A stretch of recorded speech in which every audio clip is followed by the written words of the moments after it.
கர்த்தராகிய இயேசு கிறிஸ்துவின் பரிசுத்த நாமத்திற்கு ஸ்தோத்திரம் சொல்லி உங்களை இந்த கிருபையின் புதையல் நிகழ்ச்சிக்கு வரவேற்கிறேன். எபிசோட் 1லேருந்து 144 வரைக்கும் பார்க்காதவங்க பாருங்க. நிச்சயமா உங்க இருதயத்துக்கு தேவையான விஷயங்களை பேசிட்டு வரும். போன எபிசோட்ல யோசேப்பு அவங்க குடும்பத்தை கொண்டு வந்து கோசேன் நாட்டில் குடி வைக்கிறாரு. யோசேப்பு வந்து அவங்க தகப்பனை சந்திக்கிறாரு. 2 பேரும் எமோஷ்னலா அங்க கட்டிப்பிடிச்சு அழுகுறாங்க. அதுக்கப்புறம் யோசேப்பு அவங்க சகோதரரை கூட்டு போறாரு, அவங்க தகப்பனை கூட்டு போறாரு பார்வோன் கிட்ட.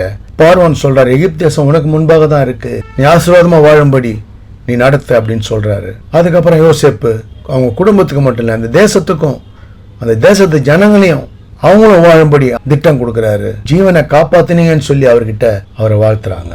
இதுதான் நடக்குது. அதுக்கப்புறம் பார்ப்போம் 48ஆம் அதிகாரம் 1ஆம் வசனத்திலிருந்து. அதற்கு பின்பு உம்முடைய தகப்பனுக்கு வருத்தமா இருக்கிறது என்று யோசேப்புக்கு சொல்லப்பட்டது. அப்பொழுது அவன் தன் 2 குமாரராகிய மனாசேயையும் எப்ராஹீமையும் தன்னோட கூட கொண்டு போனான். அப்பதான் அவருக்கு சொல்றாங்க யோசேப்பு வந்திருக்காரு அப்படின்னு சொல்லி.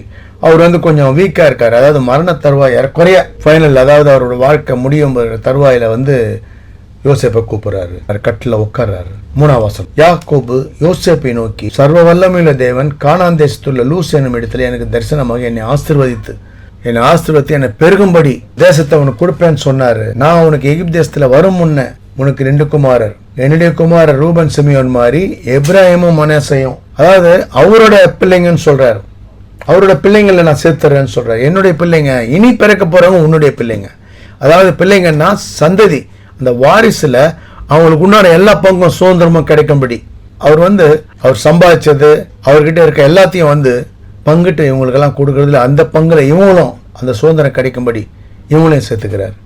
அதுக்கப்புறம் இவங்க பிள்ளைங்களை பார்க்கறாரு. பார்த்து யாருன்னு, ஏன்னா அவர் கண்ணு மங்கல் ஆயிடுது, முதிர் வயது ஆயிட்டதால் அவர் கண்ணு மங்கலா இருக்கிறதால பிள்ளைங்களை யாருன்னு கேட்கிறாரு. என்னோட பிள்ளைங்கன்னு இவர் சொல்றாரு. அதுக்கப்புறம் கூப்பிடுறாரு. 11ஆம் வசனத்துல சொல்றாரு பாருங்க, இஸ்ரவேல் யோசேப்பை நோக்கி, உன் முகத்தை காண்பேன் என்று நான் நினைக்கவில்லை, ஆனாலும் இதோ உன் சந்ததியை காணும்படி தேவன் எனக்கு அருள் செய்தார் என்றான். அதாவது பாருங்க, இதுதான் ஆண்டவருடைய கிருபை. நான் உன்னையே பார்ப்பேன்னு நான் நினைக்கல, ஆனா உன் சந்ததியை பார்க்கும்படி எனக்கு ஆண்டவர் நடத்தினார் அப்படின்னு சொல்றாரு. எப்படி ஒரு அந்த ஆண்டவரை நன்றியோட நினைவு கூறுறாங்க பாருங்க. அதுதான் முற்பிதாக்கள் ஆண்டவருக்கு கீழ்ப்படிதல், ஆண்டவரை நன்றியோட நினைக்கிறது, எதுவுமே அவரை சார்ந்து வாழறது, இதெல்லாம் அவங்க செஞ்சதால அவங்க வாழ்க்கை மேலும் மேலும் மேலும் அந்த சந்ததி பெருகும்படி, அந்த சந்ததியை ஆசீர்வதிக்கும்படி ஆண்டவர் நடத்தினார் பாருங்க. இதுதான் அவர் அப்பவும் சந்ததியை காணும்படி தேவன் எனக்கு அருள் செய்தார்னு சொல்றாரு பாருங்க. இதுதான் அவங்களுடைய தாழ்த்தி ஆண்டவருடைய கிருபையில எல்லாம் நடக்குதுன்றத வெளிப்படுத்துவாங்க. ஆண்டவருக்கு நன்றியோட வாழ்வாங்க, ஆண்டவருக்கு துதி செலுத்துவாங்க. அப்படி ஒரு வாழ்க்கை நன்றியோட வாழறவங்க அவங்க. அதுக்கப்புறம் 2 பிள்ளைங்களையும் கொண்டு வர சொல்றார். 2 பிள்ளைங்களையும் கொண்டு நிக்க வைக்க சொல்றார்.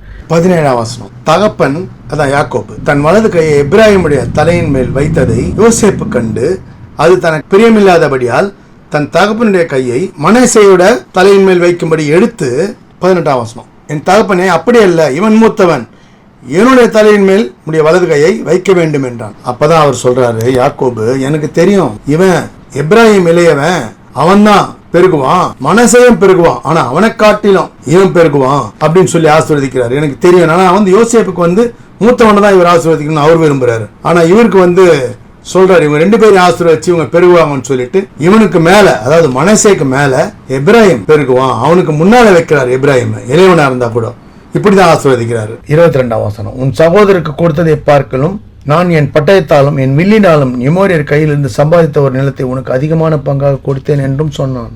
பங்குல யோசேப்புக்கு அதிகமாகவும் கொடுக்கிறார். ஏன்னா யோசேப்புக்கு மேல அவருக்கு அளவு கடந்த அன்பு, அப்படி ஒரு அன்பு அவருக்கு. இதுதான் நடக்குது. அதுதான் பாருங்க, நம்ம வாழ்க்கையில 1000 மடங்கு ஆசீர்வதிச்சு இருக்கும்போது நன்றியோட வாழ மாட்டாங்க நிறைய பேர். எனக்கு தெரிஞ்ச ஒருத்தர், அவரு இந்த மாதிரி தான் பாருங்க, பெரிய ஆளா ஒரு உத்தமமா செயல்படுறாரு. ஆரம்பத்துல அந்த எஜமானுக்கு விசுவாசமா வேலை செய்யறாரு. ஆனா அந்த எஜமான் பொறுப்புகளை கொடுக்குறாரு.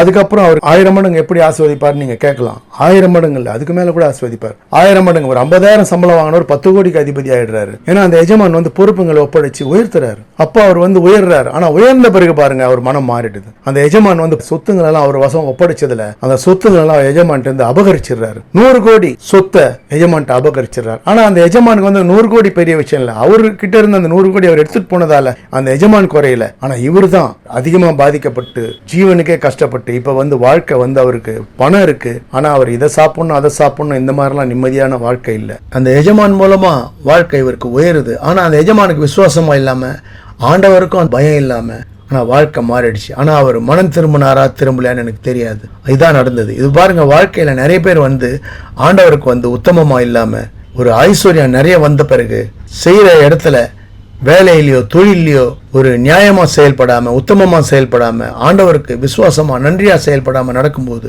இந்த 1000 மடங்கா பெறுகிறவங்க வாழ்க்கை பிரச்சனையா மாறிடும். பாருங்க, 1000 மடங்கு உயர்த்த அவர் தயாரா இருக்காரு. ஆண்டவருக்கு நன்றியா நீங்க செய்யற தொழிலுக்கு உத்தமமா நீங்க செய்யற வேலையில அந்த எஜமானுக்கு விசுவாசமா வாழ நீங்க தயாரா? ஆண்டவர் தயார் உங்களை ஆசீர்வதிக்க. அவர் என்னைக்கும் வளமான வாழ்க்கையை தர, சந்தோஷமான வாழ்க்கையை தர, சமாதானமான வாழ்க்கையை தர அவர் தயாரா இருக்கார். நீங்க அவர் வசனத்தை தியானிச்சு அவரை துதிச்சு நம்ம அவரை விசுவாசிச்சு நன்றியோட வாழணும். பாருங்க, அவர் எப்பவுமே நம்மளை ஆசீர்வதிப்பார். தொடர்ந்து வாட்ச் பண்ணுங்க.